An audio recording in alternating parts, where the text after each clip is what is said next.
Or you're on your own. Peace. It's after the stigma. I'm sharing this. You know we're live, right? I know.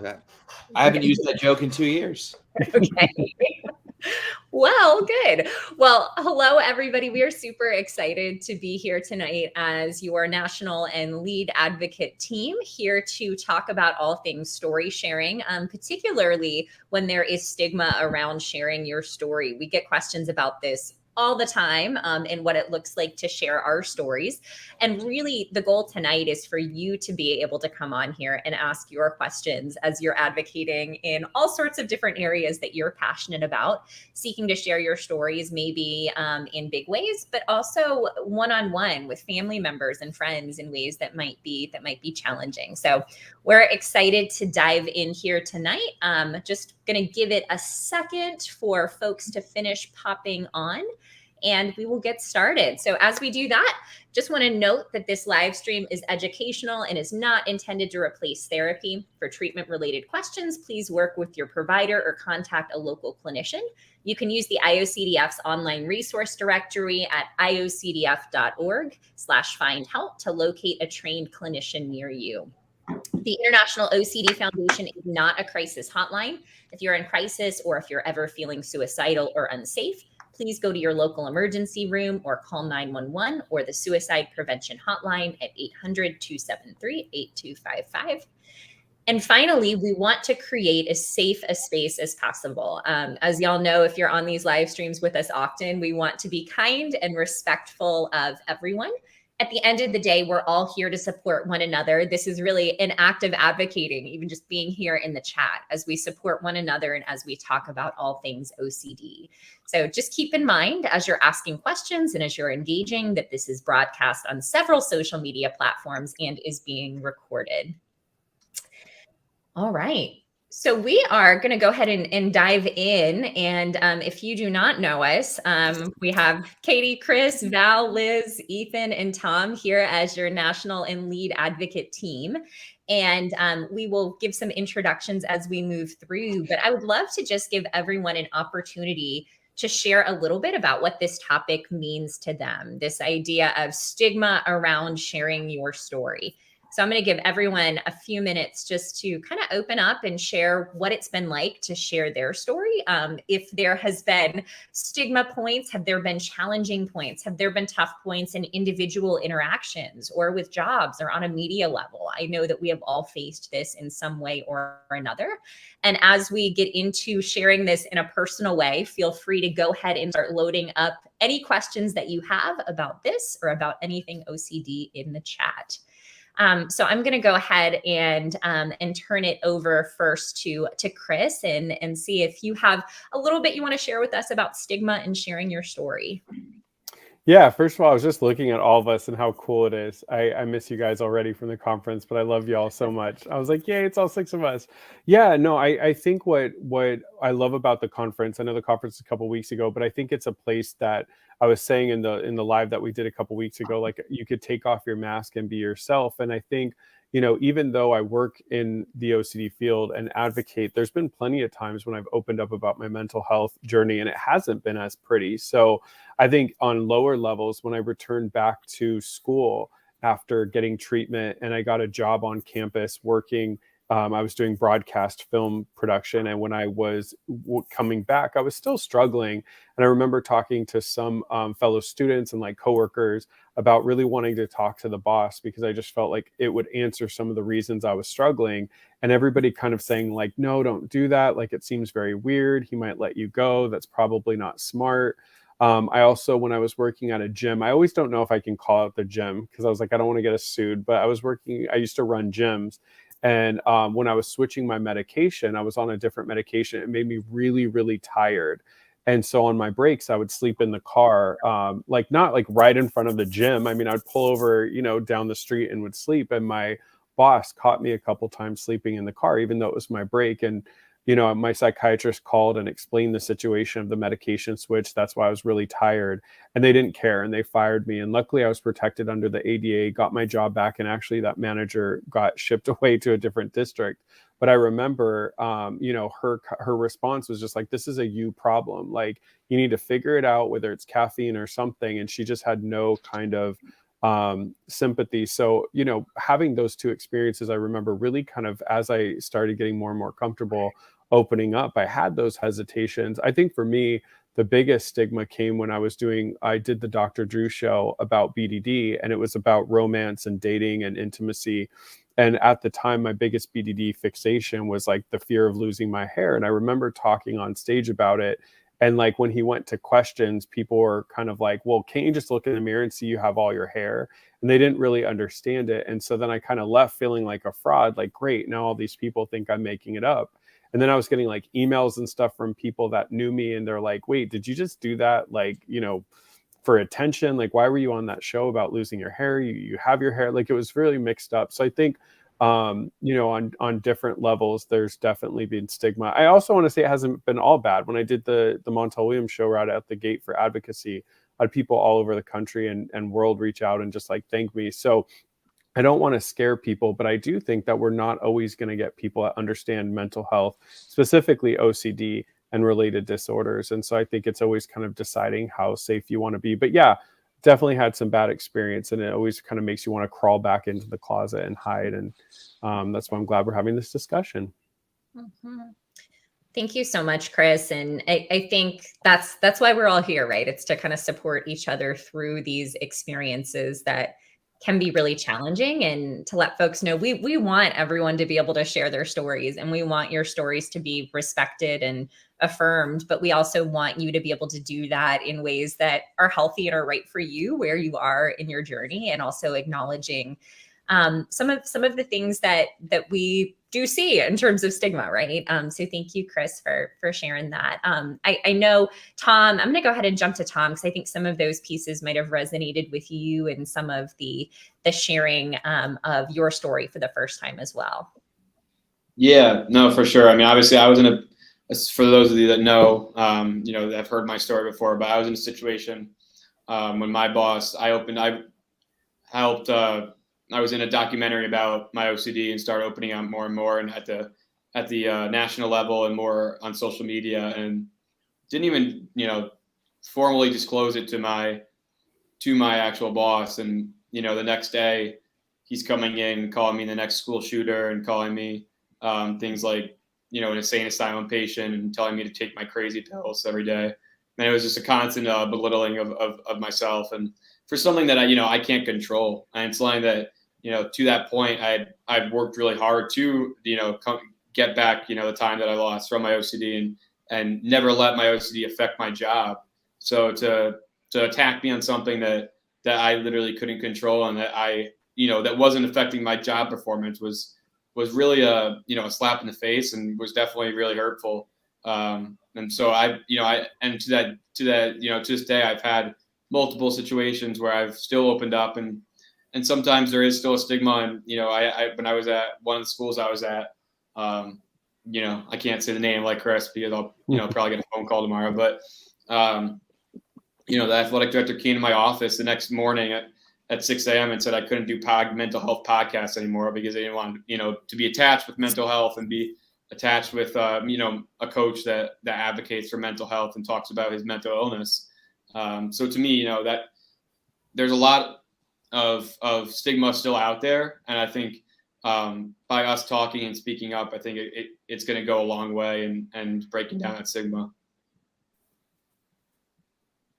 Yeah, absolutely, Tom. And you're getting a lot of love in the chat from folks who note how outrageous that was. And I know that you've also inspired so many in this community by your bravery and being willing to share your story, which is why you got the Hero Award shortly after that, because you have inspired so many folks. So thank you for your bravery in that. And I know that folks will definitely have questions about how to navigate that in athletic communities, but also in their schools and in so many different areas. Right. And then, also, I want to interject real quick just to make sure people know it's not to tell you that you shouldn't share your story, right? Like, just because I had that experience and I've had those experiences, you should still be able to advocate and share your story, and in hopes of inspiring other people.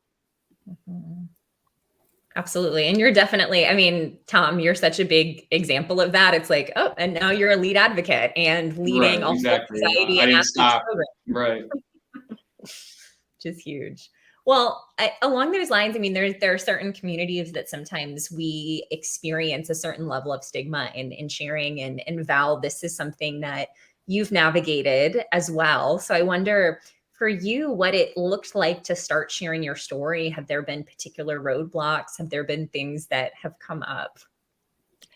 Yes, especially in my case, my biggest stigma still lies within, I think, the baby boomers and people of color and people of faith.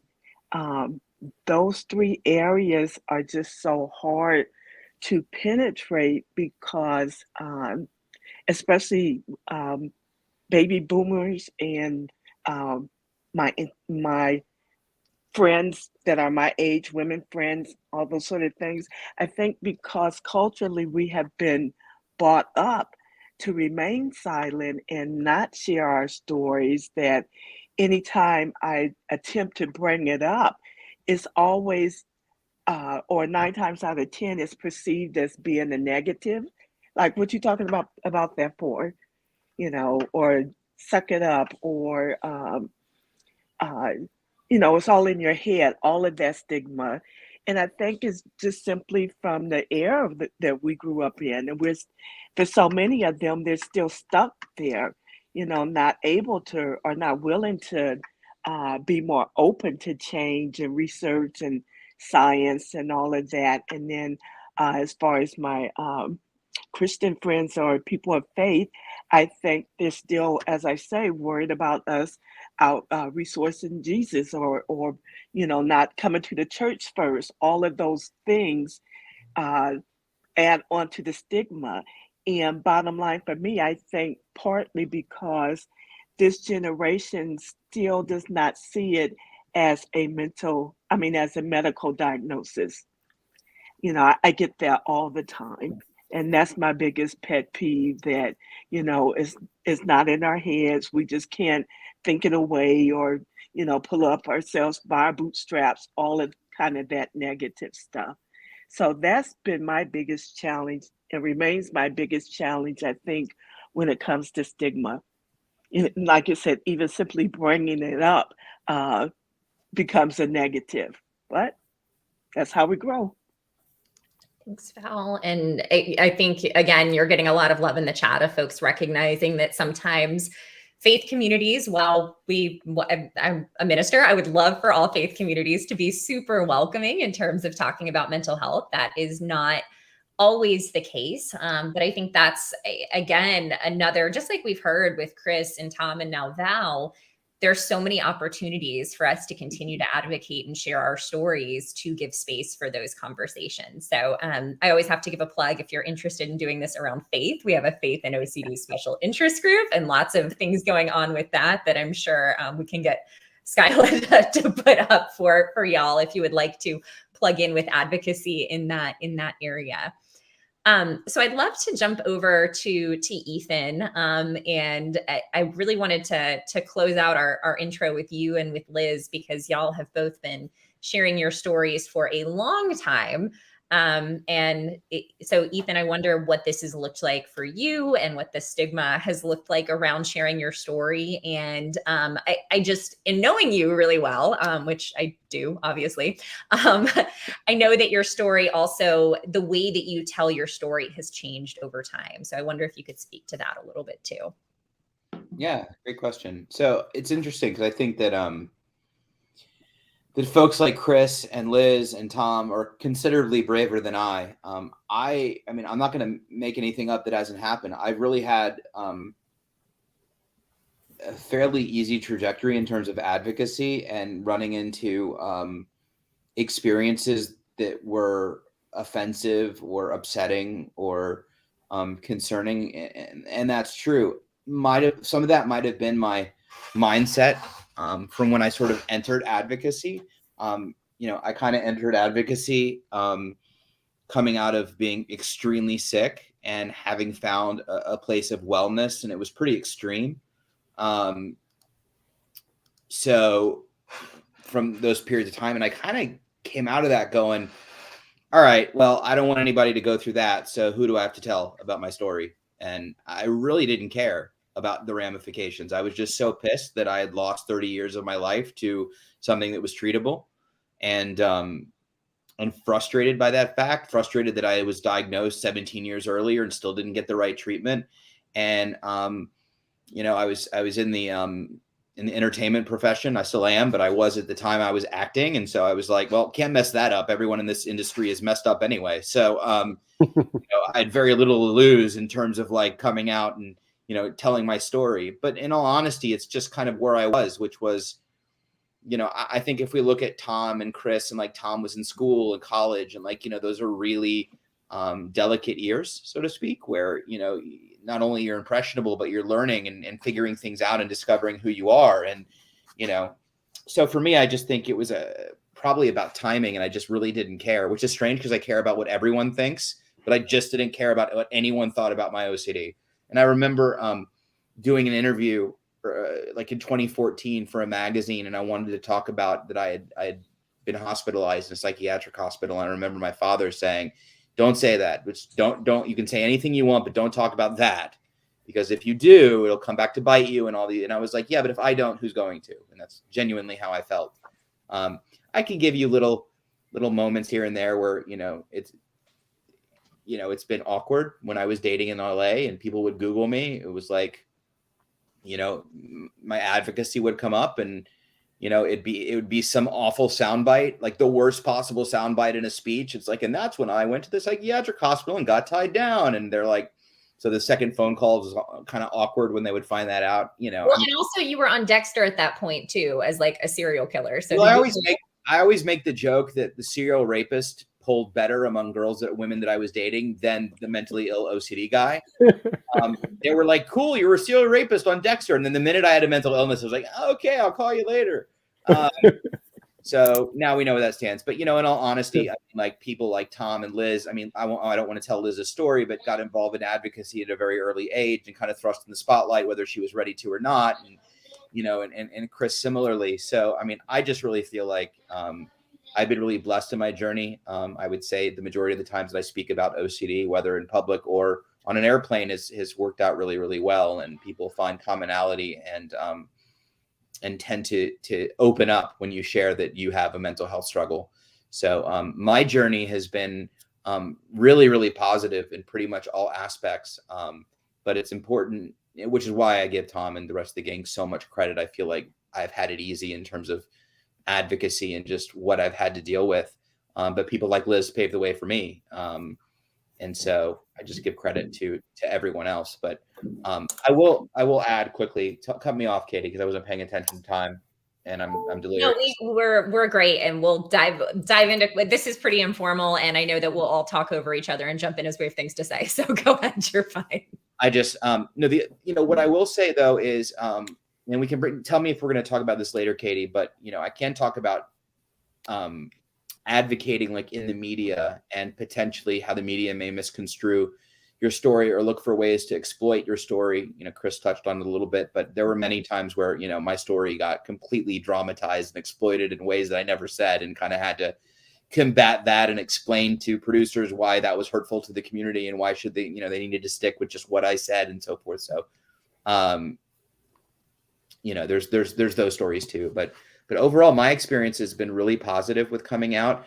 I've met amazing community, I've amazing friends, and just really blessed. And overall, when I talk to people that don't know, it seems to be a really effective conversation starter around letting people open up and talk about their issues or their family's issues. I mean, everyone relates. That's the truth of the matter, is everyone relates to mental health, or knows someone that struggles. So.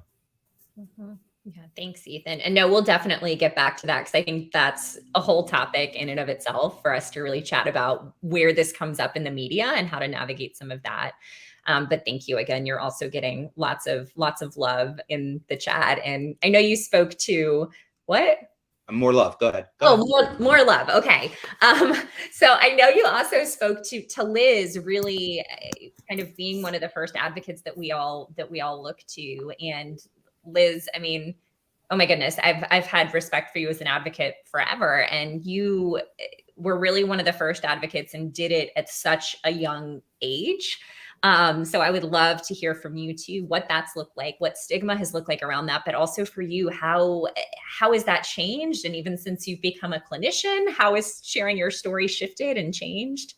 Yeah, sure. Thank you. And I'm excited to talk about this, because I think we all have different perspectives, but I think the reality is that stigma isn't just around advocacy. And it's interesting, because as I was listening to everyone talk and I was thinking about the times I've experienced stigma around my OCD, I actually think some of the most stigmatizing moments for me were not when it came from advocacy, but more when it came from just disclosing or ignorance. So I remember when I was in the 8th grade, I would ask a lot of reassurance questions in the classroom and raise my hand and ask questions that were definitely reassurance. And I didn't know what was going on, and we didn't really have proper treatment yet or proper diagnosis. There was a lot going on. And I remember the teacher cussing at me one time when I raised my hand. Like, the teacher literally said, "This better be a valid question, Liz, blank, blank, blank," with cuss words. And that that moment still resonates with me a lot. And because I remember feeling so much shame in the moment, because I was already so humiliated asking the reassurance. I already wished I didn't have to do it. And it was like, oh, let's make sure we call super negative attention to the behavior that she's doing. And of course he didn't know. And I also remember a friend of mine knowing that I was having an anxious response. It was, there was like a Halloween closet with Halloween costumes, and there was a pitchfork in there. And it was super triggering to my scrupulosity. I didn't want it near me. I didn't want it around me. And they were like tantalizing me with it. And it's interesting, because those are actually some of the most stigmatizing moments that I remember, not in advocacy. And I think the reason why is because when I engaged in advocacy and faced stigma, I was expecting it. So I was not, right, like I was more of just like, oh yeah, like I know being public is going to come with pros and cons, and there's not everyone's going to like it, and the story may not always, unfold the way I want. But from friends or from family or in school, when you're actually like in the middle of your OCD and you already have shame, and that gets increased in the stigma there, like that, those were some of the more stigmatizing times in my life as far as coming into my diagnosis and understanding it. I think when it comes to advocacy and stigma there, it has been a journey, and candidly, it's been one that I would do all over again, despite the fact that, like, yes, there's been some negative responses. Yes, there's been people who didn't understand even when I told my story, but the overwhelming majority of individuals who related or who it meant something to them, or Chris, I keep your newsletter in my room. I don't know if you know that. And it means so much to me to read your story and to talk and to see where you're at, but then to also know that I might have played a role in that. And, those are the things that make it all worth it. And like the stigma that comes up in advocacy, it's so outweighed by the positive, where some of the stigma in normal life, everyday life, it's a little bit harder for me to be like, okay, where was the good that came from that? But, I think what's really important when we think about advocacy, because I'm saying like they're different, is they're really not. Educating your friend is advocacy, right? Being able to take that tough situation and turn it into an educational moment. Maybe I couldn't right there in that moment, but later on, right? That's important. That's helpful. That's a part of advocacy. That's how people learn. And so I think it's step by step. I was thrown into advocacy, right? So when I was first diagnosed, my parents actually had hosted a it was a huge fundraiser here in Houston that my parents were helping host for the tsunami. It was back when they were doing the Bush Clinton Tsunami Relief Fund, and there was this huge tennis tournament, and Dr. Phil came down, and that was really my introduction into advocacy, where my dad just like pushed me into it. He literally, when he introduced me to Dr. Phil, was like, my daughter has OCD, you should do a story on it. I was like, what'd you just say? I was like 15. But for my dad, right, he looked at it much like Ethan just said about the psychiatric hospital comment of, well, if we don't talk about it, who will? And like, this is an opportunity. My dad was, for whatever reason, I don't quite know why, but he was never somebody who fell into the stigma or worrying about it. He looked at it as, this is an opportunity for us to do good. And that's just who he is. If you know him, is like, it was really a chance for how can I make sure that we can try to make a difference with something that was tough. And so I got thrown into the advocacy platform and became the spokesperson for the International OCD Foundation. And it was a lot at a young age, but I would do it all over again. I think we can all sit back and say, oh, that one interview didn't go great, or they didn't understand it. And maybe if I would have said things differently, it would have been better understood. And I agree with all of that, but you can't do advocacy perfect. Perfect advocacy doesn't exist. And so you have to know, if you're going to advocate, sometimes it goes great and sometimes it might not. But what you have to hope is that the benefit very much outweighs any of the difficulties. And the last thing I'll say is that I'm always surprised. I think I would have expected a much more negative response than what I ever received. And I hear that over and over from advocates, right? Is that like, wow, I cannot believe how many people could relate, how many people it helped when I told my story, or, empathized with me or supported me. And so, just know you might actually be pleasantly surprised, and you might not have this negative impact. Like, sometimes the stigma is what we're creating too, versus what actually exists. Thank you. Thanks, Liz. And for really opening the door for all of us. I just can't imagine being at that age and advocating on such a large scale, but that's really what gave us all the space to now be able to do that, which is such a cool and just beautiful thing. And I resonate so much in my own advocacy journey, while a lot shorter, to what you said about sometimes the stigma for me was really what I created as opposed to what other folks placed on me. So I really didn't start advocating until, with the IOCDF until a year and a half ago. But I think back to, I was pretty transparent at the last conference, or at this past conference, that previously, our last in-person conference in 2019, I was still in a pretty tough spot with my OCD. I was still very much not public at all with what I was experiencing, was not public about intrusive thoughts or obsessions or compulsions, still did not want to have that little sticker on my name tag to let anybody know that I was there with pictures, because I was serving in a role as a school chaplain at a huge private school with 2,700 families. And my thought was, if these families know that I'm a minister who has OCD, if these families know that I have these intrusive thoughts, they're not going to trust me with their children. They're not going to trust me as a faith leader. They're going to think something's wrong with me. So I shoved it down for a really long time, really starting in seminary when I was already pretty sick. I knew I had OCD, but I didn't get treatment because I had a mentor tell me, it'll mess up your ordination. You're not going to pass your psych evals. You're not going to get a job. And that was, I have folks who are going into ministry now ask me about, whether or not they should be authentic about their mental health diagnosis. And I know that's a personal choice for everyone. But as I look back, I wish I would have gotten treatment sooner. And I also wish I would have started advocating sooner, because it was really at the point when I started, I went through a series of different events where I lost students in my life to mental health challenges. And it really propelled me to want to start sharing my story, not just for me, but for the kids that I was working with who felt like they didn't have a voice. Some of them because they were in faith communities where they felt like they didn't have a voice and couldn't engage in their faith and get help for their mental health. So I really started sharing, not until really end of 2019, beginning of 2020. And it was very positive in my school community. It was the opposite of everything that I thought. I started getting calls from families saying like, oh, okay, you're a faith leader who has OCD or who talks about their mental health. Now we feel like we can actually have this conversation with you. Can you help us talk to our pastor or our imam or our rabbi? Can you help us seek treatment while still living into our faith tradition? And it was everything that I didn't expect, because I expected folks to see me in such a different way or to think that there was something wrong with me because of my mental health, when that was really a lot of the stigma that I had been placing on myself. So I think for me, starting to advocate and starting to share my story, it has been the most powerful thing, and it has definitely been scary. Just recently shifted into faith and OCD work full time, and that's been terrifying for me. But also the best thing in the world, because advocating alongside communities like this, even when there is stigma and when there's stuck points, is just so worth it in so many different ways. And especially as we start to get into some of the questions that are coming up in the chat, and I see lots of folks resonating with all of our stories. But I think going back to kind of the top, and so many folks saying so many wonderful things, so thank y'all.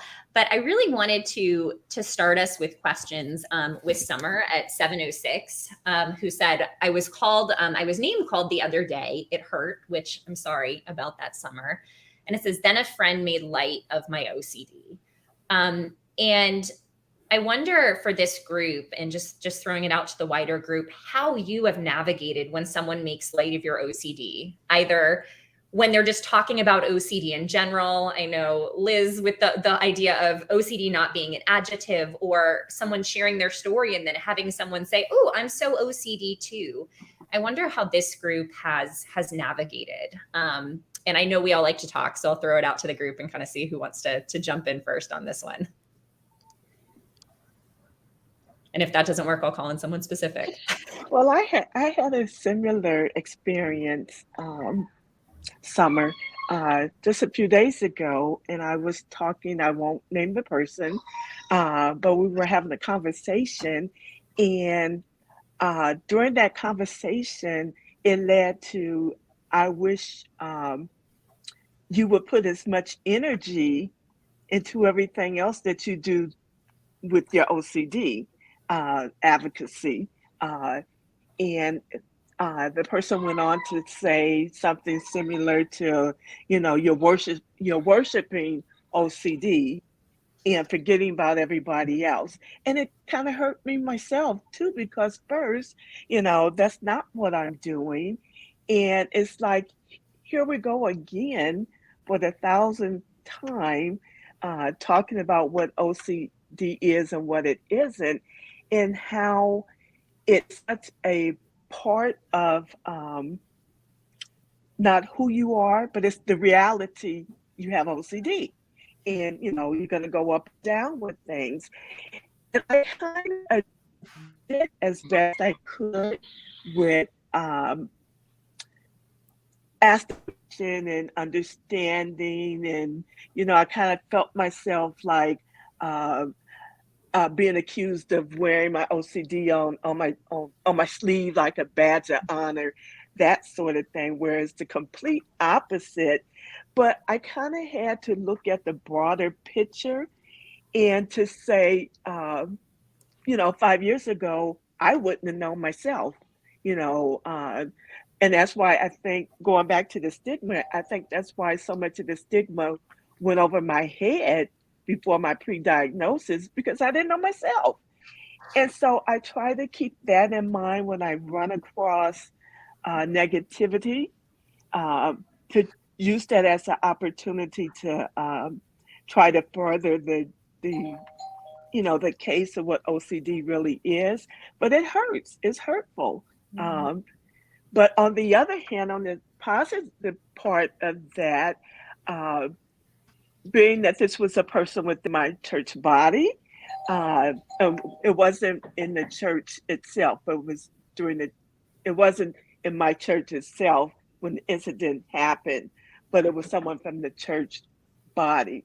And it made me think about all the advocacy I've been doing. Is it working? or is it making a change? And the positive side on that, I meant to share last week because I got so excited about it. My pastor asked me to bring some type of presentation to the church. And if you know my struggle with the church, that was really encouraging. And then he mentioned my name personally, and also mental illness 3 times in a row, 3 Sundays in a row. So it was kind of like, even though that stigma is still there, our message is getting through, despite how some people might not be able to see that, but it's true. So stay encouraged. Thank you so much, Val. And you always help us to stay encouraged. And again, lots of folks kind of resonating with what you're sharing. So I think so many of us hear this term, either that someone is so OCD or hear someone using it in a way that's not appropriate. When I think about sharing my story for the first time, even in the school community, there were a lot of folks that were not stigmatizing me, but that were trying to connect and would come up and say like, oh, I'm so OCD too, or my child is so OCD.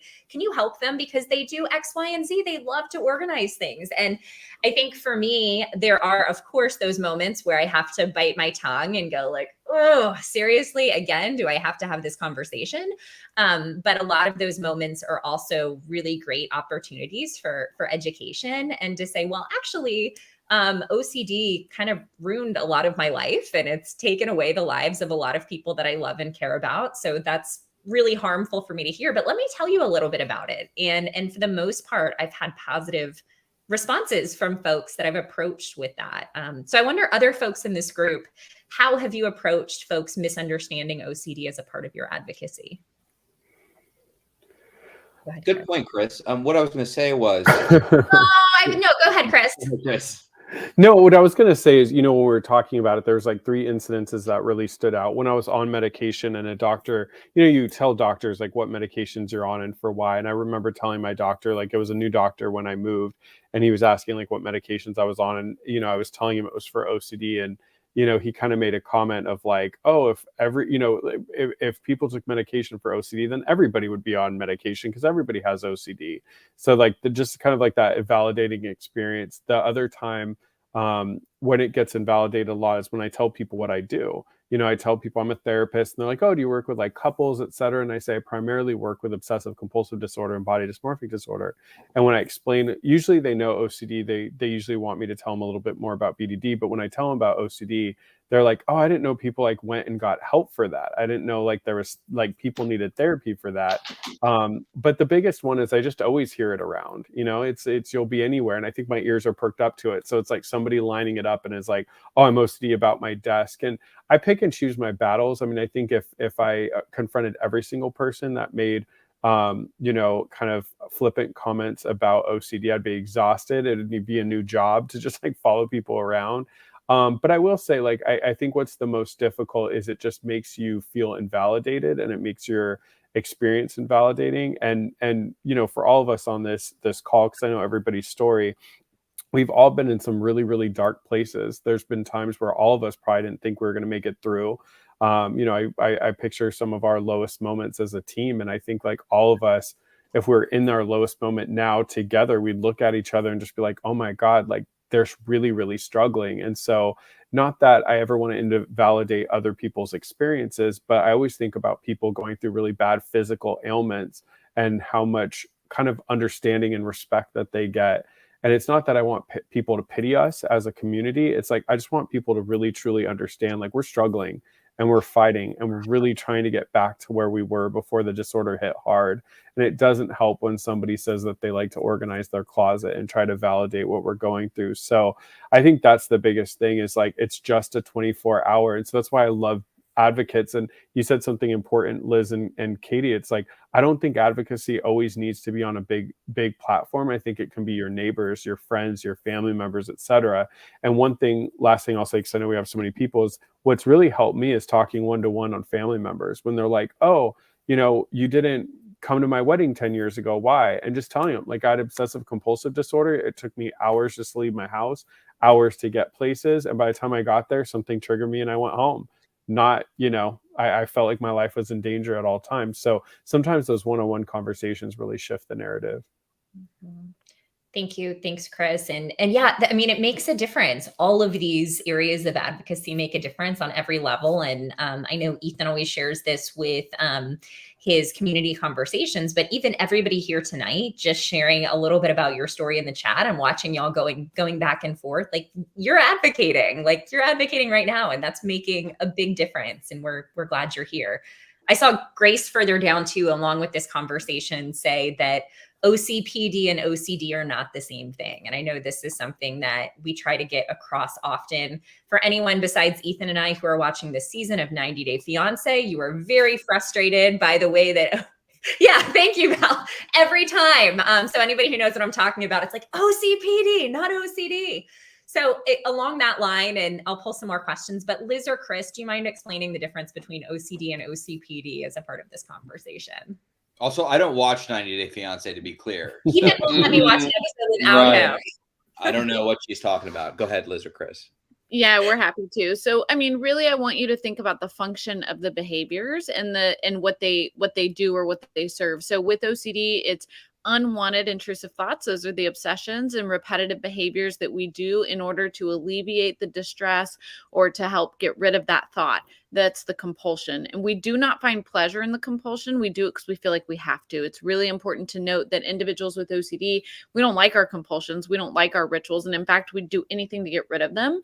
And our compulsions don't actually serve any sort of meaningful purpose, right? It serves our OCD because we think that if we do this compulsion, we might prevent something from happening or something like that, but it's not an actual useful behavior. Compared to OCPD is a little bit different, right? So OCPD individuals have obsessive compulsive personality disorder. It falls under personality disorders versus OCD, and diagnostically it looks different, but also the impact of the behaviors is different. Most people with OCPD will talk about the behaviors serving a function. They'll talk about them being useful to them.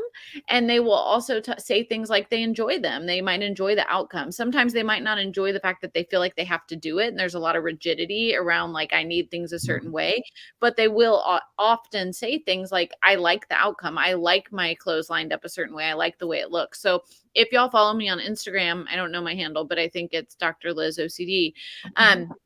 I just actually posted about this today because there was somebody who like really had this beautifully organized fridge, and I love it. Like I love organization. And so I reposted it saying like, I love this. This is not OCD. And I wanted everyone to really recognize and see that if it brings you joy and pleasure, and there's even if it's annoying to like get it done a certain way, if the outcome brings you joy and pleasure and you like it and you like the purpose it serves in your life, it's probably not OCD, and it may fall more in OCPD. So my post today was probably much more of someone with OCPD might engage in those behaviors versus OCD. Yeah, what I'd just add clinically too is like typically somebody who comes for OCPD treatment, obsessive compulsive personality disorder, is typically there because maybe their bosses, coworkers, or family members are basically making threats. Like if you don't go get help for this, you're so rigid that you're not working with the rest of the team here at the office, or it's really difficult to live with you because on vacations you're planning everything minute by minute and you enjoy that, but it really brings us down. Also, we don't see OCPD. People don't experience intrusive thoughts around like harm or something like that. It's much more about like very rigidity in the way that they think, the way that they behave and do things. And so unfortunately, I think the OC part confuses people. So anytime you see, like Liz was talking about, there's all these famous videos on TikToks of people like organizing their fridge and they take things out of packages and put it away. And the comments are always laced with, my OCD loves it. And it's like, but that's not what we're going through. And so I think that going back to the stigma piece, that's why it's so difficult for us, because if people are seeing millions of viewers saying, I love organizing my fridge, and then we're coming on saying, oh my God, my life feels like it's over. They're like, well, how come you're so weak and it's bothering you when the rest of the world loves this? So I think that's why we have to continue to make the differences, like on Liz's post. And Summer, to answer your question, the answer is yes. I think it's up to about 20% or so of people with OCD also have OCPD. So absolutely, you can have both. And most of us with OCD can know that, right? So I definitely have some like, I don't know if it's diagnosable OCPD or OCPD tendencies, right? But I know the difference very clearly of like, nope, this is how I like things. It has a certain place compared to if I don't put this here, something bad's going to happen, or there's going to be this negative outcome, or there's this fear or anxiety. Thank you. Thank y'all. And thank you for pulling in that social media piece too, that we see so often. Liz, I know that you brought up, and Chris, that you, if any of y'all, I know I always try to comment on folks' stuff on OCD and offer support, but I had to stop following hashtag OCD because it was just so frustrating, because so many throughout the day hashtag OCD things are not actually OCD and are often OCPD or something different, something relating to organization. So something great for us to be able to talk about with advocacy. At 7:13, Grace says that when she was a sophomore in college, she was trying to talk to her professor about OCD and all of these accommodations that might be necessary. And I wonder, Tom, either with you or with your athletes now, because you have worked with a number of collegiate athletes, if you have particular advice on what advocacy might look like in college or even in high school. I think as individuals are making note of accommodations with teachers, this actually can be a really great opportunity for advocacy and for awareness. So I wonder what that's looked like for you and your athletes. Yeah, for sure. I mean, it was definitely, I mean, for myself personally, you know, there's a thing called a 504 plan, and then there's an IEP. So when I worked, when I found the therapist that was the right fit for me and found, you know, a psychiatrist, they came into school and were able to advocate for me. So I used resources, you know, like clinicians, to make sure that I was getting the accommodations I need. But then when I got to college, you know, I went to a private college that made their own rules. It wasn't a state college that had to abide by certain rules. And so I could go to a class and one professor might accept all the accommodations that I had in high school that I'm requesting from the disabilities office. But then I could go to another class and they might not accept any of the accommodations because it's their class and they make the rules. And that was really tough for me because I was trying to balance which professors would accept that and my accommodations, which professors were giving me accommodations and maybe some of them, and then which professors were giving me all of the accommodations that I needed. And then also balancing it with the class watching me get those accommodations and me not being around for tests in the classroom and being in a different area, because then that also puts a spotlight on you that you don't necessarily, it's just unwanted attention maybe for some people. And so for me, the biggest thing that, you know, for a professor that's not providing those accommodations, the first thing I do is go to the resources at your school. Go to the resources, you know, your therapist that you might be seeing virtually while you're at school, if you're seeing somebody back home, and use the clinicians in your life and the resource center that you have at your school to help formulate a plan to advocate for you with that professor, because at the end of the day, that's their job and that's what they're trying to do. You know, colleges want to have a good graduation rate. Like, that's a known fact, right? So the more they can help you get to that goal, the better that it's going to look for them.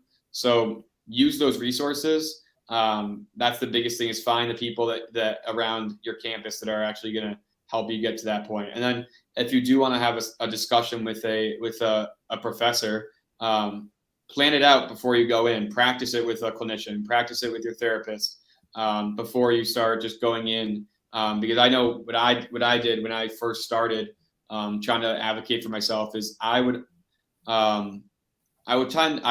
somebody that has been told I wear my heart on my sleeve, right? Like, I lead with everything, you know, and I show my emotion, right? It's something I've been told in the workplace I do. I've been told, you know, that's just who I am, whether I don't think I'm going to change that at all.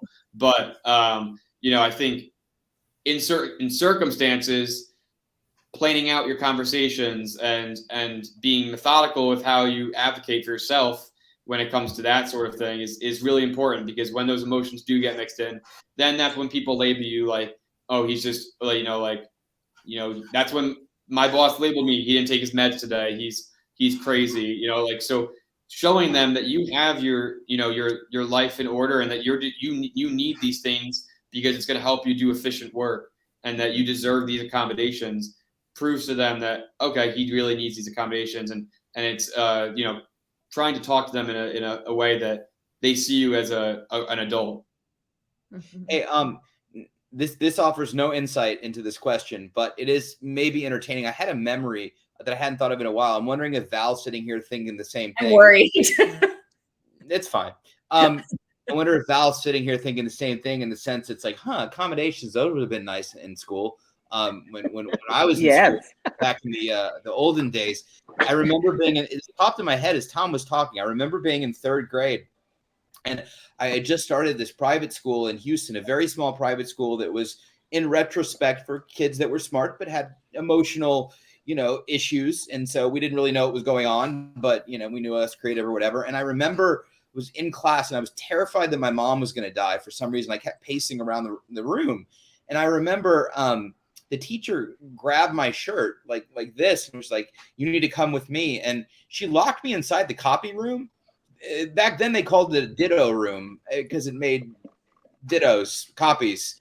But it had sheets everywhere and a big copier, and she locked me inside. And normally, like, I think someone with anxiety would panic, but I hatched this plan because the door had a window. So I was looking at it and there was a hole in the chain link fence. So I had this plan where I would break open the window, I would crawl through it, I would go crawl under the chain link fence, and this school was in a neighborhood. So I would go to a house, and I already spotted the house that looked friendly, and I would knock on the door and tell them that I'd been kidnapped and they needed to call my mom.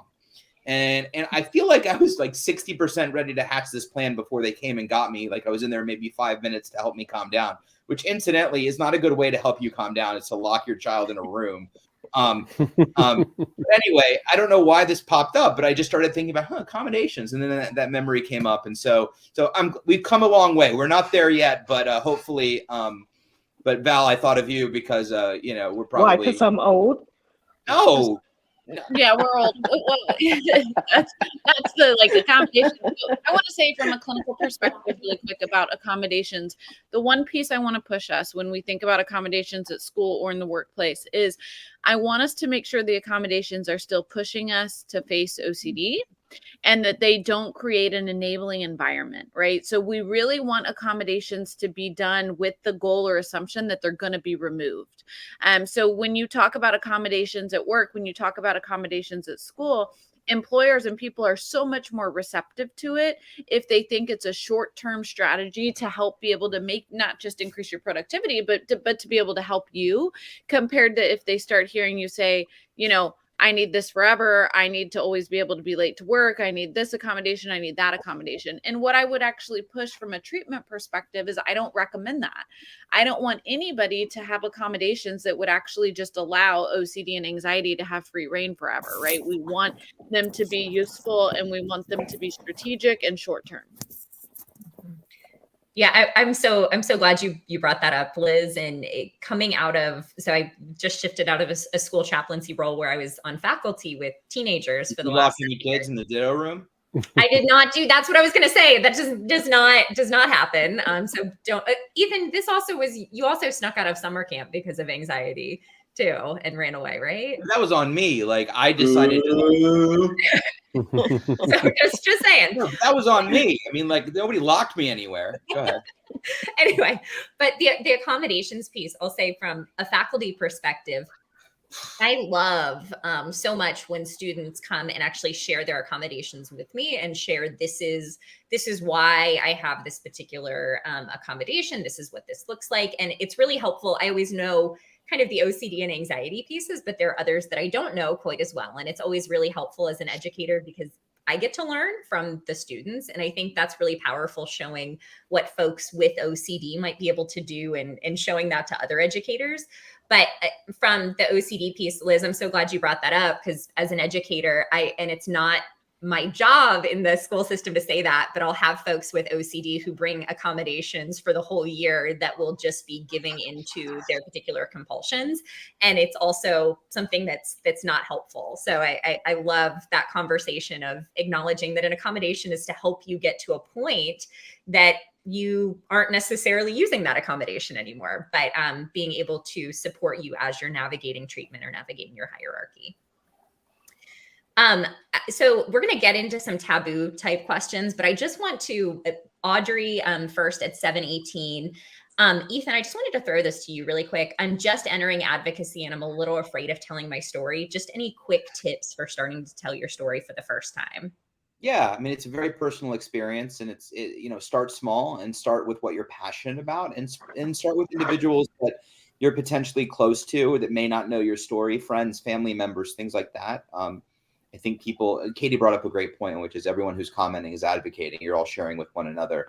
And I think where we do an unintentional disservice is we make advocacy look like this is what advocacy is. We go on a live stream, we talk about OCD, when really, most of our advocacy takes place not on a camera in front of a lot of people. It takes place, interacting with you all, not answering emails that have been in my inbox for 3 weeks. I'm so sorry.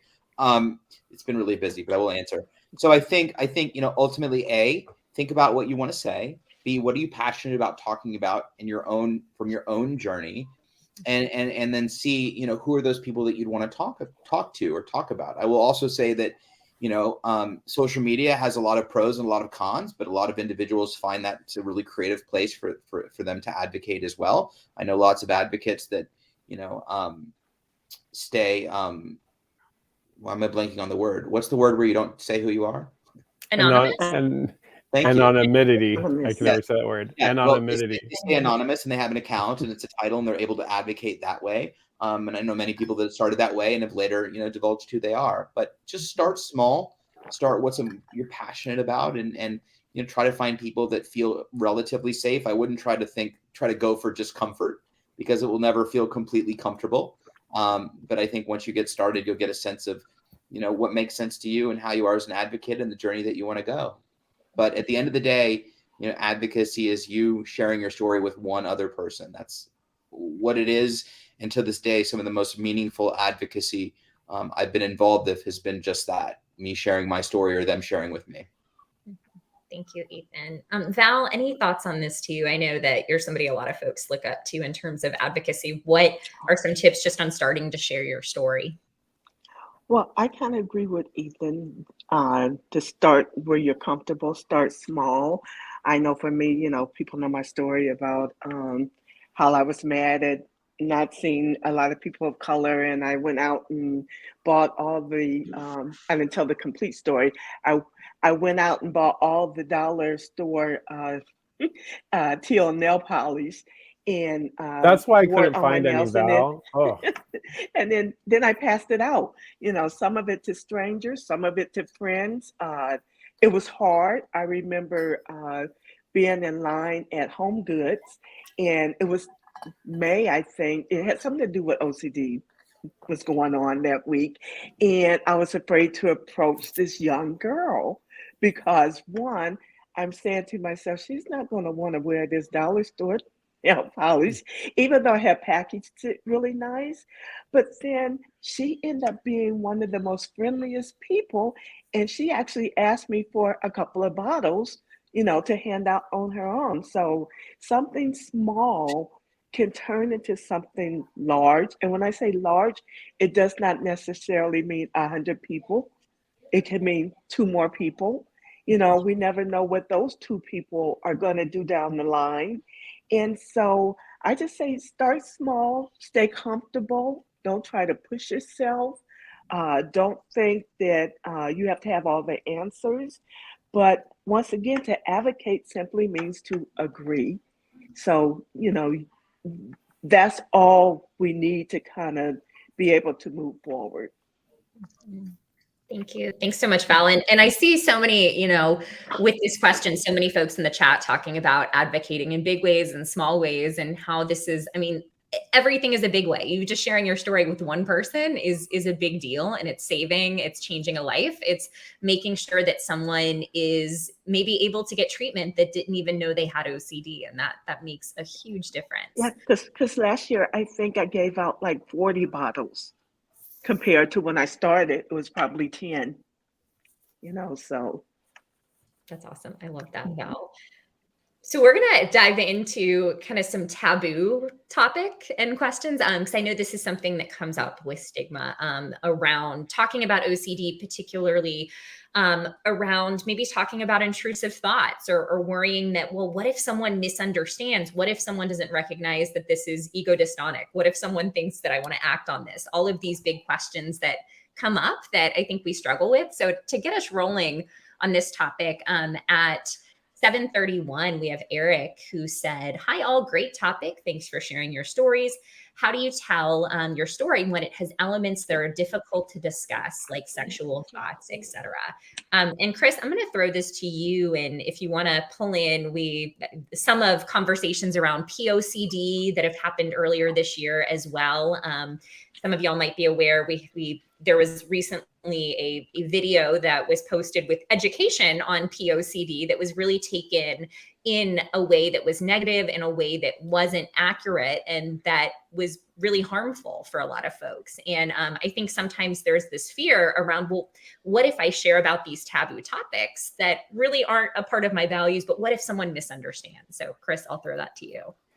Yeah, two kind of things come to mind. First is, yeah, Nathan Peterson had put up an educational video on YouTube, and what we all as advocates, as clinicians, really want to explain to the public and to those suffering with intrusive thoughts, especially those around sexual intrusive thoughts, harm thoughts, etc., is the kind of first sort of place that we want our clients to get to, or to the community to get to, is to understand that these are thoughts that are not in line with who we are as people, with our values, with what things that we care about. And because we're having these thoughts and these feelings, that's where the panic comes in. And that's when people start isolating themselves and avoiding and all of those different things, and really kind of shut their world down. And so Nathan Peterson put out a video just explaining that and really talking to the community and saying, look, if you're dealing with intrusive thoughts around pedophilia, this doesn't mean you're a pedophile. This doesn't mean you're a bad person. It just means you have OCD. And unfortunately, it got picked up by somebody who runs a very, million people listening podcast. And so not a nice human being. Yeah, I wasn't going to say that because somebody might like sorry. No, it's all good. But the problem that ended up happening is what I saw, the IOCDF put out a great statement, and what I saw broke my heart from people for the community, and said, look, like when people react the way that this podcaster reacted, this is why I hid OCD for 30 years. This is why I didn't get treatment. This is why I didn't become a teacher. This is why I didn't ever have any kids. So responding like that is really harmful. The second thought that I have is at the recent conference this year, I was on a panel talking about pure OCD. And so this kind of, not necessarily the term, but we were talking much more about intrusive thoughts. And so this topic came up where there's kind of a shift between ideas. And some people were like, we need to be advocating and talking about like our intrusive thoughts around sex and harm. And some people made a good point and said, look, like I'm in a custody battle, or I'm a teacher and I can't open up about it. And I think that's the conundrum our community is stuck in, is because so little people know what OCD truly is. And those of us that have sexual intrusive thoughts, harm intrusive thoughts, all of that, if we can expand that education out there, there's going to be so many people that are like, that's what I'm going through. I'll never forget, I was at physical therapy, and a guy had a big OCD tattoo on his arm. And I was like, oh my God, I have OCD and I treat it. And what he was saying is that he went through 9 different rehabs and was always turning to alcohol. And it wasn't until a therapist said, look, why are you drinking? And he's like, because I have these horrible thoughts in my head. And as he kind of opened up to this therapist, she's like, I don't treat it, but that sounds like OCD. And he ended up getting with an OCD specialist and found out it was just intrusive thoughts, and quit drinking and was able to get help. So I think that's what we really got to find out, Eric. And what I always tell people is like, know the audience. Like I now am open about talking about harm thoughts and sexual intrusive thoughts. But even when I first advocated outside of our community, I always kept it to my checking or contamination to feel safe and comfortable. And then in community, like at a conference or at an event like that, was only when I opened up. But I did a whole article for I think it was Vox, and it was about having body dysmorphic disorder and having intrusive thoughts around that, around your partner and sex and all that intrusive thought, and how that, coincided. And it was scary, even at my level, to talk about my sexual intrusive thoughts. But I did it because I hope that somebody out there reads it and it normalizes it. So I think it's not a requirement, Eric. When you're ready and when you trust the audience, open up. And then, as our community and continues to open up about it, then more and more people will start to normalize it and feel safer. I will say, when it comes to the more taboo topics, be mindful of who you're talking to and sharing it with. And what I mean is more so the media outlets and the public and anyone that you don't have control over the narrative, whatever narrative comes out later. And by the way, Eric and Grace, it was so awesome. It's so great to put faces to names now. I don't know if anyone else is experiencing that, but I've been excited this whole night because I'm like, oh, I got you all. Yeah. We met in person at the conference, but obviously, you want to be able to control your story and your narrative and tell it in a way that's meaningful and impactful and personal to you, but also accurate. And so you may never be in this situation, or you may be in this situation depending on what direction you want your advocacy to go. But when you're talking about these topics, and you're talking to a media outlet or magazine, TV, whatever it is, you always want to be cautious about what you're talking about and make sure that they have utmost understanding. And even when you think they do, they probably don't. And to Chris's point, bringing up Nathan, it was his own YouTube. He controlled the narrative. He said the right things. It was other forces that we don't have control over. So, but yeah, just worth tossing out. You always want to be overly cautious. It's not a reason not to talk about it by any stretch of the imagination, but you always kind of want to play defense on it. Mm-hmm. Liz, I'd love to pull you into this too, especially with the media piece, because I know you've navigated some of this and what it looks like to control the narrative and what do you share, what do you not share? I think it's tough. I think that we can't control we can control the narrative to the best of our ability. When we don't have final cut, Ethan knows he's had this experience before. We can't control what people say and what people do with the final clips, right? They can edit it and cut it to where we control what we say, but it can be cut a certain way that totally shifts what we meant or cuts out that really important piece. So I think that kind of is what it is. I think when you are considering doing media or advocacy on that level, do your research and make sure in advance you feel comfortable. If you feel uncomfortable, I probably wouldn't do it, just because there are shows and individuals that their focus is more on making it dramatized and making it this like fear factor or this big, kind of showing your struggles versus showing education. And so I always ask that question of, are we going to provide education and hope, right? Because that's the most important pieces for me. As far as thinking about messaging and whatnot, and I want to talk about this for a second. I always say, when you're at the grocery store and you're checking out and somebody asks you how your day is, they don't really want to know the details of your day, right? Like it really actually wouldn't be appropriate for you to start talking about your depression and talking about all the thoughts that you have and what's going on, right? They wouldn't know how to respond. They wouldn't know what to do. You can imagine they'd be uncomfortable. Advocacy is very similar in the sense that disclosure should happen once you feel comfortable and once relationships are built. When you're on a first date, you're not going to disclose every single intrusive thought you've ever had. But when you're on a first date, you may or may not disclose OCD. You may or may not disclose certain things about yourself, right? Kind of think about it from this like continuum of trust. I might, go on a first date and really think I trust somebody, but am I going to give them my passwords and access to my bank accounts the first day I meet them? Like probably not, And so I think with OCD and with advocacy, it's very similar. I want it to be a continuum of trust that you disclose as you feel comfortable. And I think if you're questioning whether you should disclose something or how to disclose certain thoughts, you might not be ready yet to disclose them, because when you do disclose them, you should already feel like I'm going to have a decent response, or this person's going to be empathetic and understanding. The second piece I always say is take the onus off of you and put it on organizations like IOCDF that have already developed it. So I always encourage people when I first disclose OCD, I will send them videos, I'll send them links, I'll send them to the IOCDF website and allow them to start reading about different subtypes. I might even send them a subtype article or something so that they can see and understand, and then allow them to ask questions. Because when someone is in a phase that they're asking us questions, they're really hungry for more information, and you can feel like it's a much safer space than when you're throwing things at them that they might not be ready for. Thank you. Thank you so much, Liz. And it's really funny. I'm realizing like, oh, I guess I shouldn't like dump all of a sudden to everybody about all of the symptoms that I've ever had ever. Right. But this is a good thing, I think, and I don't do that, but I think that's a good thing for folks to hear is what is the context of that? Go ahead, Ethan. I can tell you want to talk. Pulling my own tricks on me. No, I was just going to say that's a great point, really, in anything with OCD, not just advocacy, but dating. And I mean, we feel an over responsibility many times to share more information than we need to. We feel guilty if we don't. We are deceiving someone that we just met. We are not telling someone the entire truth. We are holding on to a secret that they should know.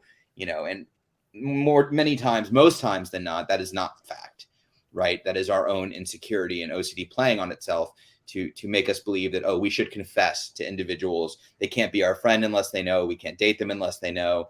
And really that's a self-imposed deadline or clock that we put in ourselves. So I love to just extend that general piece of information that goes across really all relationships, not just advocacy. You don't owe your story to anyone. It's your story.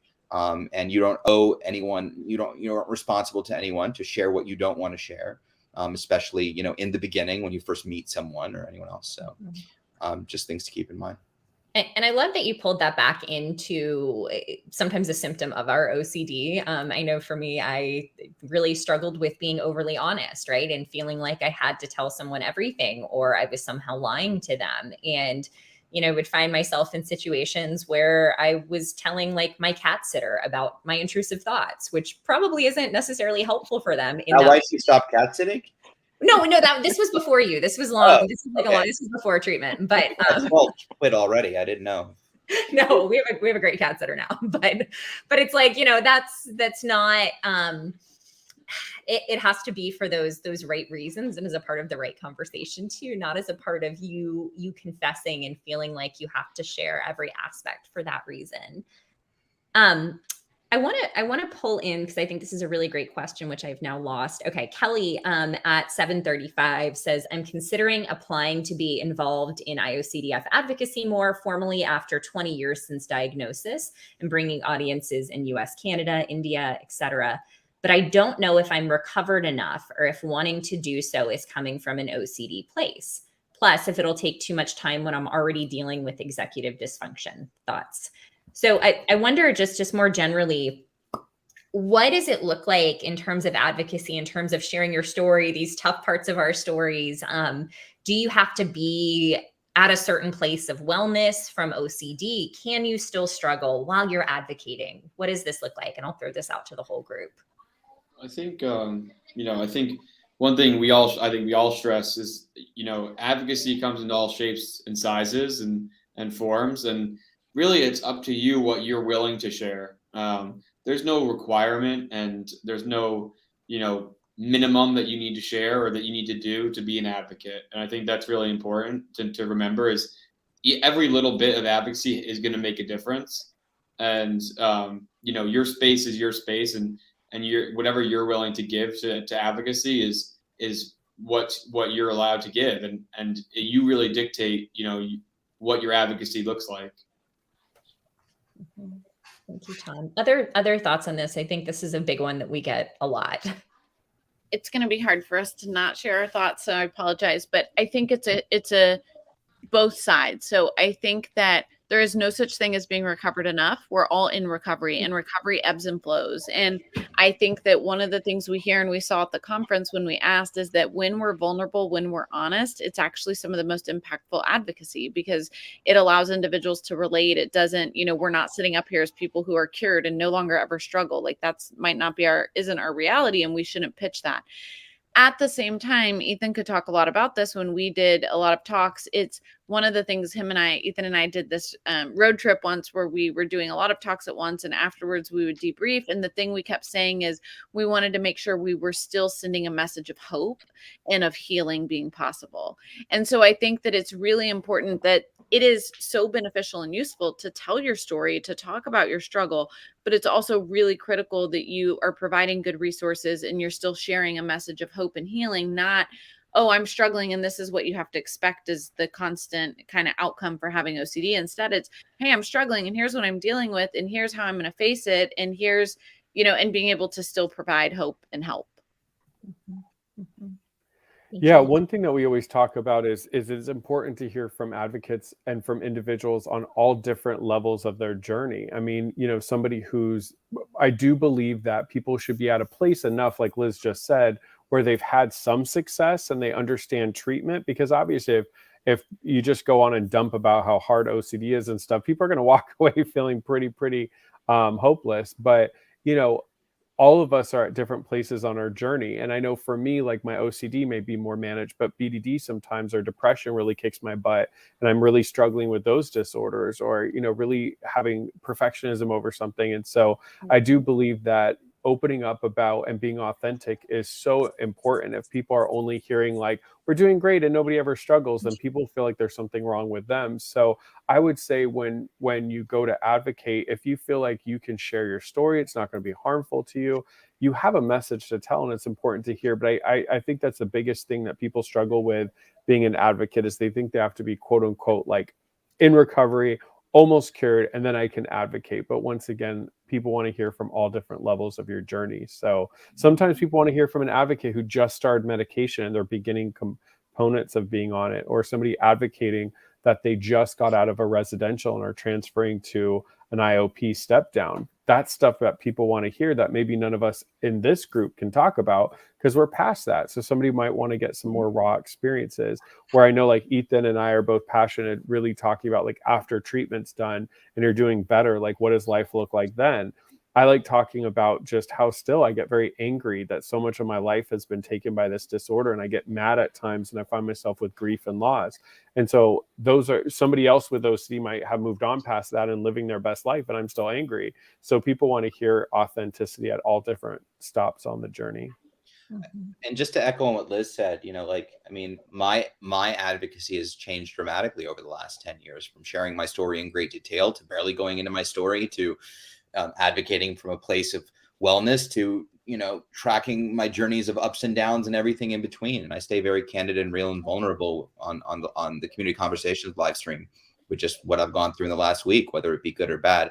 I think if I had any one thing to share about advocacy, it would be that wherever you enter advocacy is A, not where you're going to end up, and B, no one says that you have to stay there. In other words, you know, I'm feeling good, I'm going to become an advocate, and that means I have to feel good the rest of the time that I'm an advocate. Like, we are along for the journey with you, and there's no unspoken rule that you need to stay the epitome of wellness. And I know I'm kind of reiterating what everyone else has said, but the reality is advocacy isn't black and white, OCD isn't black and white, and neither should be our expectations. And so, you know, to Liz's point, it ebbs and flows, and our advocacy can roll with that. There have been times in my advocacy of 11 years that I've been struggling, and I've backed off for a while because I needed to take care of myself first, you know, putting your oxygen mask on first. And I've talked to, you know, I've been open and honest about that, you know, with the IOCDF. And other times, you know, I've been feeling good and have the bandwidth and flexibility, I've taken more on my plate, you know. And so advocacy is what you make it. It doesn't have to look like anything but how you want it to look like. And so, you know, keep that in mind. There's not one size fits all, and you can wax and wane and grow, and, you know, and just, you know, and continue to words that make sense come out of my mouth later. Yes. I mean, I'll say, oh, go ahead, Val. Oh, no, I was just going to echo what Liz said. I think it's very important, especially as being an advocate, that we do keep that message of hope, you know, alive, that there's going to be hard days and rough days, but, you know, there's going to be greater days ahead, or more challenging days, or there is hope at the end of that tunnel, even though we might not see it. And even though that hope, just like our OCD, may have up and downs and wane and, you know, come low sometime, be high sometimes. But I think bottom line, that is the message, that, you know, it is hope always.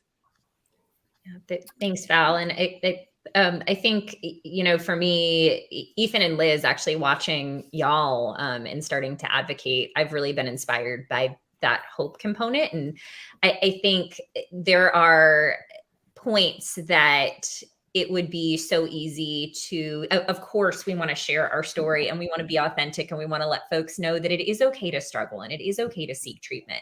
But there are some times that it would be, I think, so easy to advocate from a place of like, oh, we're all suffering, let's suffer together. Woe Like, is me. well, yeah. And I love really watching again, Ethan, Liz, and this whole crew.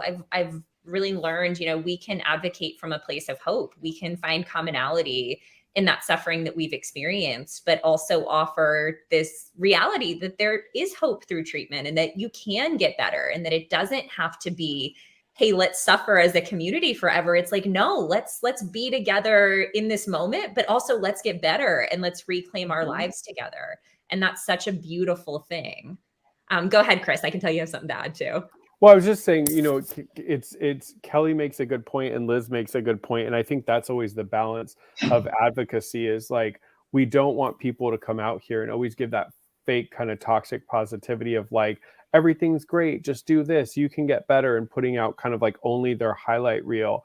And like Liz always says, we don't only want messages of despair and tragedy. And I know when I was first coming into treatment, I was lucky. I didn't hear that there was no cure from OCD or you're going to struggle forever. And I'm glad I didn't hear that because I went into treatment very hopeful. It wasn't until I got into the IOCF community, and it wasn't coming from the IOCF themselves, but there'd be people that were always pounding this message like OCD is chronic. You'll have it forever. You have to constantly fight. And it to me, it was like, well, what's the point? But, what I then realized is that that's not the right way to word it. Like, all of us still have anxiety, depression, OCD, other ailments.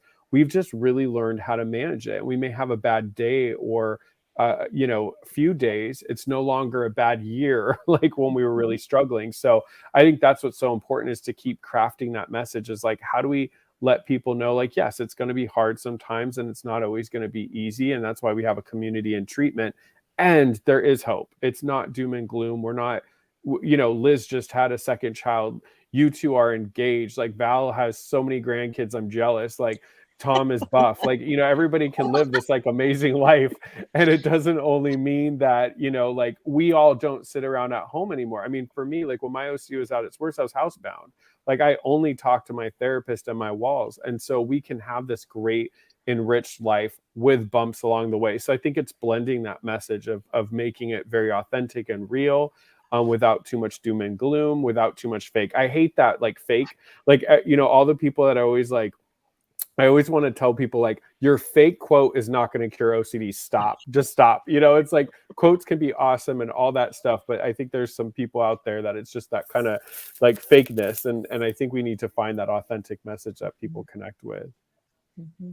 Yeah, Chris, I love that. I mean, you hit the nail on the head with what I was thinking, this kind of balance between, like there is this suffering and we can find each other in that, but you can get better. And the same way, I think if I would have entered into my OCD journey and only heard it's going to be horrible forever and there's no hope, I mean, you would kind of feel like, what's the point? There's Ethan and I are doing a talk with Shala Nicely and with Kim Quinlan at the upcoming virtual conference, actually on this topic around, okay, so what if I keep navigating OCD? Let's live an awesome, joyful life anyway, about the fact that, like there's going to be ups and downs, but it is something you can still live a beautiful life with. And there's so much hope.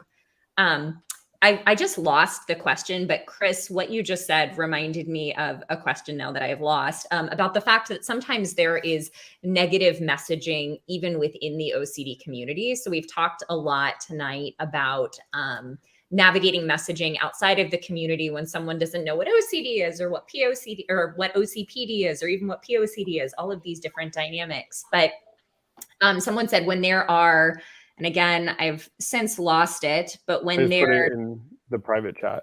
Thank you, Chris. Lower OCD advocates contradicting IOCDF pages and resources. Any thoughts on this? So any thoughts, y'all, if we, especially with social media advocacy, which can be really awesome. And I know I love engaging in that, but there are also sometimes things shared that are not helpful. So how do we address this within the OCD advocacy community? And I think one of the things we talk a lot about among each other. So one of the things I want to say is every time there's something negative on social media, whether it's celery juice or whatever it might be, we really come together as advocates and we talk it through and we think through, and we're trying to be really thoughtful around what is going to have the best and biggest impact. And I think that's important, is to not be like quickly reactive, but to kind of step back and say, okay, like this messaging hurt me, why, and how can I help make it where I can have a better outcome than whatever happened here. And what we always come back to at the foundation is education, is that instead of attacking people, instead of going after somebody, and let's just educate, right? So what we'll do is we'll take something that someone said and we'll do a post where we actually provide appropriate education and appropriate help and resources versus coming back and saying, you're wrong, why'd you do this, right? Because most people don't respond to that. They're going to get defensive. But instead, if we can educate, hopefully the people that they falsely educated might be able to also get access to good and useful education.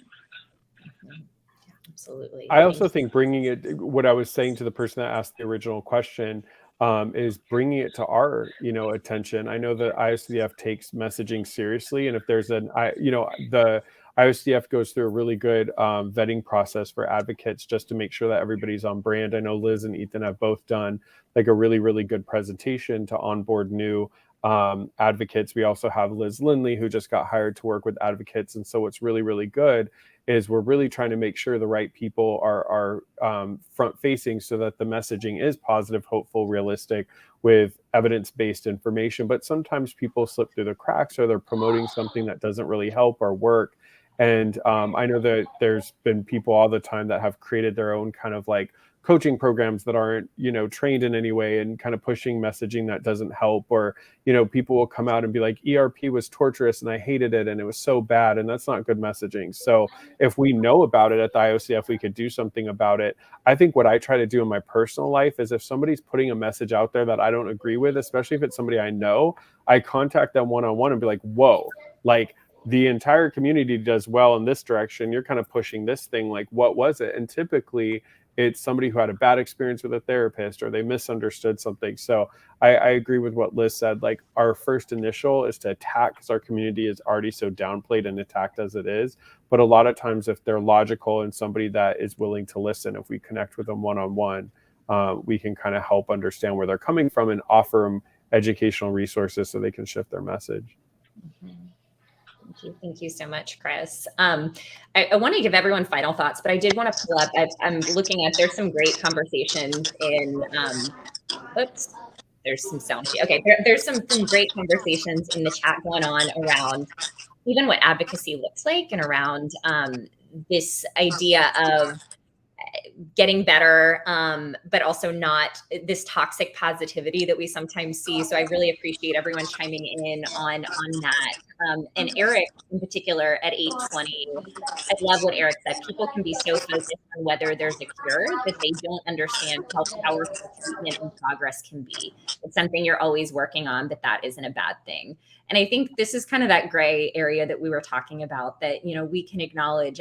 I'm somebody who acknowledges I'll navigate OCD in some capacity for the rest of my life, right? And there will be tough parts of that, and there's going to be ups and downs. And I want to be authentic about the fact that sucks sometimes. It really can suck sometimes. But at the end of the day, there's so much hope too. And this movement forward is worth it, where I think when we stop looking for that cure, there's this element of, wow, there is hope through community and through treatment. So just wanted to highlight Eric kind of lifting that up. We've had a lot of great conversation in the chat tonight. I would love to just go around and see if there are any final, just 1 or 2 sentence closing thoughts from this crew on all things stigma and advocacy. So I'll go to you first, Chris. Oh, I didn't mentally prepare anything. Yeah, no, what I would say is that I think the biggest thing I took away is after our all of us were on a panel together at the conference, and a couple people approached me in the hallways after, and they said, look, we really look up to what you're doing. It just feels so unapproachable at where I'm at. So what I really wanted to kind of remind people, and Liz has said it a couple times throughout this live stream, is like, advocacy is really just recognizing that us as a community, for whatever reason, society has defined what OCD is. Our community has not. So we are constantly being told by other people what OCD is and isn't, and it's making us not have research, properly trained clinicians. We're having people misdiagnosed, etc. So unfortunately, it's going to be us. It's going to be us as a community to pile together and share our stories. And however you do that is valid. If it's one person, if it's your neighbor, if it's a doctor, if it's a teacher, if it's social media, if it's on a talk show, that just gets the word out. And if we can get our messaging louder, people will finally start to have compassion and support for our community. And I think that's why we all do it. So that's my hope. I know my really struggling younger self would have just loved that. And I think that that's what we can all do. And look, if you can't do it for whatever reason, you're not there yet, you're not comfortable, etc. Just being part of this and supporting those advocates that are is just as important. Thank you so much, Chris. Final thoughts, Tom. Yeah, I mean, I think, reiterating what Chris is saying, and also just recognizing that advocacy, like I said before, comes in all different shapes and sizes, and that we need to, there's a space for everybody in advocacy. And I think the more people that are willing to advocate for what real OCD is, the better. And just meet yourself where you're at. Don't give more than you can. Don't bite off more than you can chew. And start small, like Ethan said, and just kind of build up from there. And I know that showing your vulnerabilities is giving a lot of other people strength. Thank you, Tom. Val. Oh, I kind of agree with everybody is saying. I think it takes more than the caboose or the engine to get this train over the mountain. So the more people we have joining the train and pushing it up the hill, the farther we'll go. It's going to take time, but I'm encouraged we'll get there. Thank you, Val. And Liz. I just want to second what everyone else said. I am every day inspired and moved by the community and by individuals' willingness to share their story. And I can promise you that any decision you make towards advocacy, even if it feels terrifying, even if it's scary, there is somebody who's benefiting from it on the other side, and that makes it all worth it. So I'm grateful for how many people are willing to share and just even seeing a chat, being willing to chat and talk and educate each other. That's advocacy. So I'm grateful for everyone. Thank you, Liz. And Ethan. 2 quick thoughts, famous last words. I think the first thing is use your desire to advocate as fire for treatment and engaging in value-driven behavior that can lead you toward the life that you want. And if you want to advocate, I see so many people in the comments saying like, I want to advocate, but I'm not there yet. And I want to advocate, but I'm not there yet. And I said the same thing, use that fire and that heart to want to give back, to get to a place where you feel like you can. The second thing I'll say, and I'll let you in on a secret, which is advocacy looks selfless, but it's really selfish. And what I mean by that is, the best thing I ever did for my own OCD was help others. Like by far, better than treatment, better than medication, better than anything. Being of service to others has really helped my OCD and my life in general. And I can't say more about the benefits and the relationships that I've formed and the things that have happened in my life because of advocacy.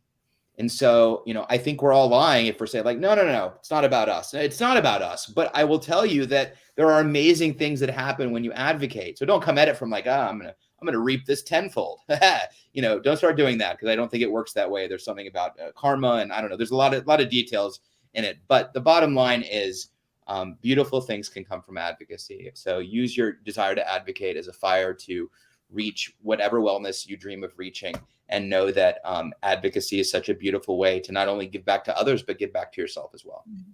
Thank you. Thank you so much, Ethan. This is such an awesome group. And, speaking to what everybody said, that I just have loved watching the chat tonight, and I've gotten lost in the chat a lot of times because y'all are just advocating in so many beautiful ways.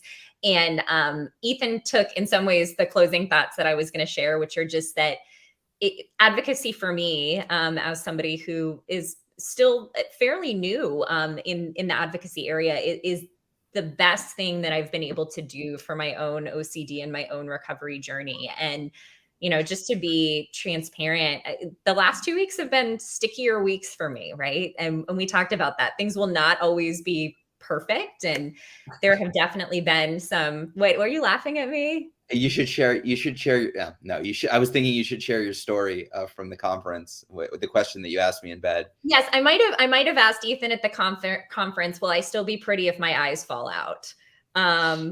And what was your answer, Ethan? No. I mean, like, will I still love you? Are you still beautiful to me? Absolutely. But like, will you be as pretty? Technically, probably not. No, I mean, I'm a fan of your eyes. So, I mean, like, you know, just keeping it real. I don't know. Yeah, so that was at the conference. So just to show, you know, that was a very random intrusive thought for me that was a little bit stuck. But as I get stuck, and you know, we all go through different periods, I am always so inspired by all of you. And I get on these live streams and I watch just the bravery of folks sharing in the chat, and the bravery of you all sharing with family members, and just all that you're doing. And it's what inspires me to continue to try in my own life, not perfectly, but to lean into discomfort, to sit with uncertainty, to do all of the things that we do as a part of recovery. So just wanting y'all to know that we are so thankful for your advocacy too. And you all, we advocate for you, but it helps us in our own journeys. And that's been very tangible for me this week. In some stuck points, and even being on here tonight and thinking like, wow, this is why we fight. This is why we do this, because we're doing it together and we're on this journey together. So thankful for all of you. Okay. Thank you, Katie, for hosting. I know that's always a ask, but it was an incredible discussion. You did an amazing job. Thank you. Thank you, Liz. So y'all, in terms of closing out, this is not it for our IOCDF programming. Tomorrow at 12 p.m. Eastern, you can join Chris and Liz for the first Ask the Experts live stream of the month. Woohoo! You can submit questions ahead of time on IOCDF social media at IOCDF or online at iocdf.org/peace of mind. Also, did you know that the IOCDF has a conference scholarship fund? 100% of donations go towards providing a scholarship for someone to attend the annual OCD conference who would otherwise not be able to attend. You can help someone affected by OCD and related disorders attend the 2023 conference in San Francisco, where we are so excited to see all of you, by donating to the scholarship fund at iocdf.org/conference scholarship fund. And then in closing, this live stream is just one of many. You can see the whole schedule of future streams at iocdf.org/peace of mind. And you can also view recordings of past live streams on IOCDF's YouTube channel, youtube.com/IOCDF. Please remember to like and subscribe to get notified when live streams are scheduled. And to be notified of when we're going live, you can follow the IOCDF on social media and just subscribe to YouTube. So if you need resources, as always, please visit iocdf.org. And we are just so ridiculously thankful for all of you being here tonight with us, engaging in this discussion, but also your continued advocacy. So y'all are awesome. Continue to advocate in ways that are meaningful to you, big and small, and we'll see you soon.